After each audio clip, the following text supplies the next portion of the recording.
আলহামদুলিল্লাহ, আজকে আমরা কোরবানি সম্পর্কে কিছু জরুরি মাসআলা আমরা জেনে নিব। প্রশ্ন হলো, কোরবানি ওয়াজিব হওয়ার জন্য শর্তগুলি কি?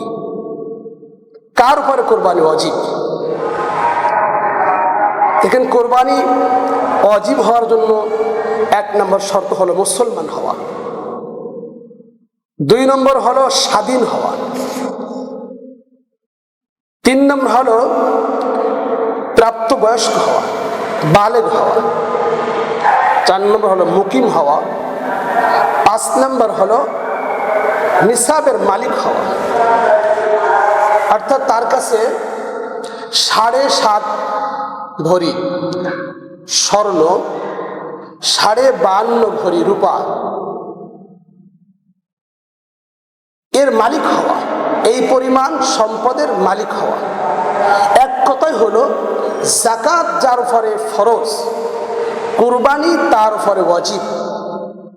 পার্থক্য হলো, যাকাত ফরজ হওয়ার জন্য সম্পদটা 1 বছর থাকা লাগে, আর কুরবানি ওয়াজিব হওয়ার জন্য যদি তার কাছে 10, 11, 12 এই 3 দিন যদি তার কেরুর কাছে, যার কাছে নিসাব পরিমাণ সম্পদ থাকবে, মাল থাকবে, অর্থ থাকবে, তার উপরে কুরবানি ওয়াজিব। এই জন্য যার কাছে যে এই উপরোক্ত যে 4টা শর্ত পাওয়ার পরে যার কাছে আপনার 52 তোলা রূপা, 52.5 তোলা রূপা আর 7.5 তোলা স্বর্ণ, অথবা এই পরিমাণ অর্থ যার কাছে থাকবে, তার উপর কোরবানি ওয়াজিব। আর একটা মাসআলা জেনে নিই আমরা, কোরবানির সময় কোনটা? প্রশ্ন হলো, কোরবানির কোন সময়, কয়দিন কোরবানি করা যায়? উত্তর হলো, জিলহজ মাসের 10, 11, 12 এই 3 দিন কোরবানি করা যায়, অর্থাৎ 12 তারিখ সূর্যাস্তর পূর্ব পর্যন্ত কোরবানি করা যায়। আরেকটা প্রশ্ন হলো যে, ঈদের দিন, ঈদের নামাজের পূর্বে কোরবানি করা যাবে কিনা? না, ঈদের নামাজের পূর্বে কোরবানি করা বৈধ না। কোরবানি করতে হলে ঈদের নামাজের পরে কোরবানি করতে হবে। পশু জবাই করার পদ্ধতি বা সুন্নাত কি? জবাই করার সুন্নাত হলো, জবাই করার শর্ত হলো, কোরআন হাদিস অনুযায়ী 3টি শর্ত। 1 নম্বর হলো জবাইকারী মুসলমান হওয়া,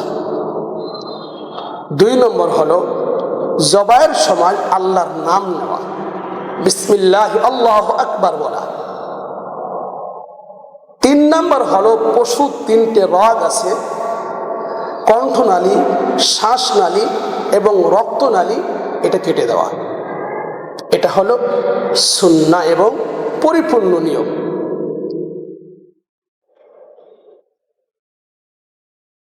আরেকটা মাসআলা হলো, পশু যদি খোড়া বা ল্যাংড়া হয় তাহলে কোরবানি করা জায়েজ হবে কিনা? ওই পশু দিয়ে কোরবানি করা জায়েজ হবে কিনা?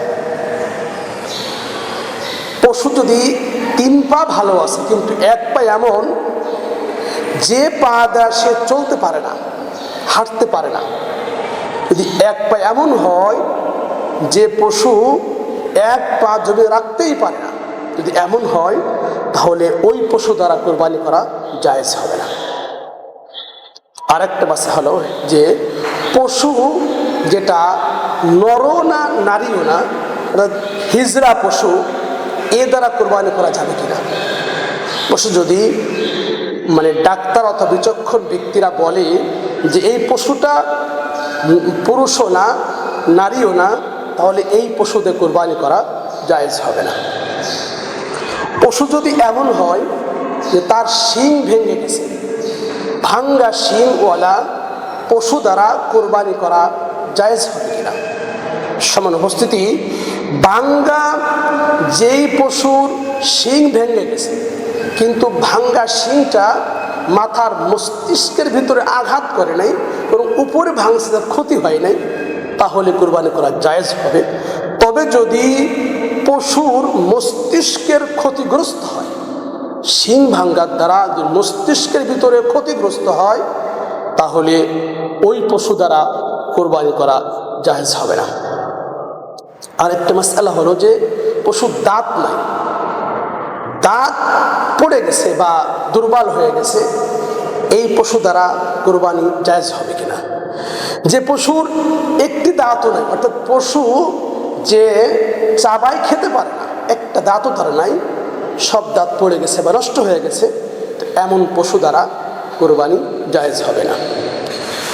আরেকটা মাসআলা হলো যে অন্ধ পশু, চোখে দেখে না, চোখে দেখে না এমন পশু দ্বারা কোরবানি করা জায়েজ হবে কিনা। যেই পশু আসলে চোখ নষ্ট হয়ে গেছে বা চোখেই দেখে না, বিলকুল নষ্ট হয়ে গেছে, মানে 1/3 নষ্ট হয়ে গেছে, তার অধিক নষ্ট হয়ে গেছে, তাহলে এই পশু দ্বারা কোরবানি জায়েজ হবে না। তবে হ্যাঁ, কিছুটা দেখে, যদি যে দেখে সে চলতে পারে, তাহলে ভিন্ন কথা, জায়েজ হবে। আর যদি এমন হয় যে পশু নিজে দেখে চলতে পারে না, তার অধিকাংশ চক্ষু নষ্ট হয়ে গেছে, তাহলে এই পশু দ্বারা কোরবানি করা জায়েজ হবে না। এভাবে করে অনেক মাসআলা যেটা আমাদের জানা দরকার, আমরা এই মাসআলাগুলো আমরা জেনে নিব যে কোরবানি, বিশেষ করে কোরবানির ক্ষেত্রে জরুরি যে মাসআলাগুলি আছে, অনেকে যারা ভাগে শরীকে কোরবানি দিই, শরীক কোরবানির ক্ষেত্রে একটা লক্ষণীয় বিষয় হলো, শরীকে কোরবানির ক্ষেত্রে 7 ভাগ, 5 ভাগ, 3 ভাগ, যে কয় ভাগ হোক, 4 ভাগ, সমস্যা নেই, কিন্তু বিষয়টা হলো 1 ভাগ যেন 2 ভাগ না হয়, অর্থাৎ কোনো একটা ভাগ যেন আবার 2 ভাগ কেউ না নেয়। তো যদি ভাগকে ভিন্নভাবে ভাগ করা হয়, আপনার কেউ একজন নিল 1.5 ভাগ, একজন নিল 5.5 ভাগ, মানে 1 ভাগ, আধা ভাগ, এরকম একটা ভাগকে আলাদা করা যাবে না, 2 ভাগ করা যাবে না, তাহলে কোরবানি হবে না। শরীকের কোরবানির ক্ষেত্রে আরেকটা লক্ষণীয় বিষয় হলো যে কোরবানি করার পরে যে গোশত বা যা থাকবে সমান হারে ভালো করে কি করা, মেপে ভাগ করে দেওয়া।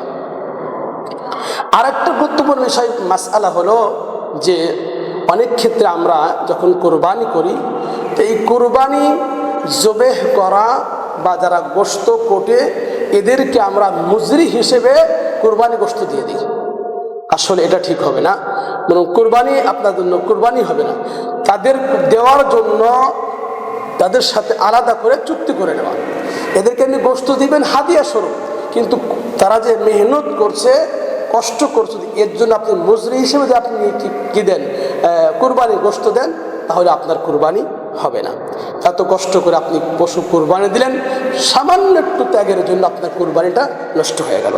আল্লাহ তাআলা আমাদের সবাইকে আরও যে মাসআলাগুলি আছে আমরা জেনে সঠিকভাবে একমাত্র আল্লাহর জন্য, আল্লাহকে রাজি খুশি করার জন্য কোরবানি করার তৌফিক দান করেন। আমিন।